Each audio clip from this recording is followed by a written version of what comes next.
12 से 3 बज गईले हमारे गुरु काहे ना अइले। 12 से 3 बज गईले हमारे गुरु काहे ना अइले। भंगिया पीसिया हम गोला बनवनी, भंगिया पीसिया हम गोला बनवनी। मिर्गा के छलवा के झाड़ के बिछवनी, मिर्गा के छलवा के झाड़ के बिछवनी। शिष्या के काहे रोवले हमारे गुरु काहे ना अइले। शिष्या के काहे रोवले हमारे गुरु काहे ना अइले। 12 से 3 बज गईले हमारे गुरु काहे ना अइले। 12 से 3 बज गईले हमारे गुरु काहे ना अइले। मिस्री बदमिया हो रखले तवैले, मिस्री बदमिया हो रखले तवैले। रहिया निहारत में अखिया लोरैले, रहिया निहारत में अखिया लोरैले। कहवा में देरिया लगवले हमारे गुरु काहे ना अइले। कहवा में देरिया लगवले हमारे गुरु काहे ना अइले।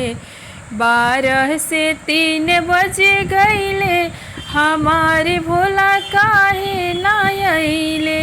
12 से 3 बज गईले हमारे भोला काहे ना अइले। गलियानी गलियन से सखिया बोलवनी,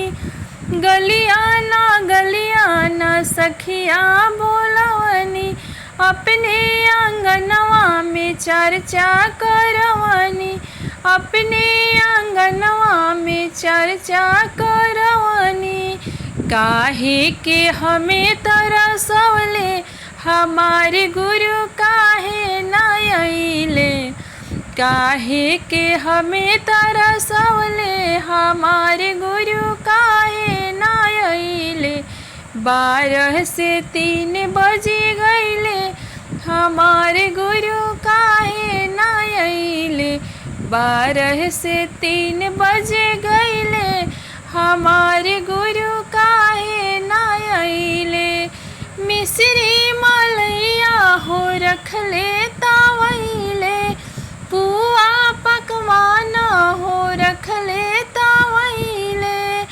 रहिया निहारत में अखिया लोरैले, रहिया निहारत में अखिया लोरैले। कहवा में देरिया लगवले हमारे गुरु काहे ना अइले। कहवा में देरिया लगवले हमारे गुरु काहे ना अइले।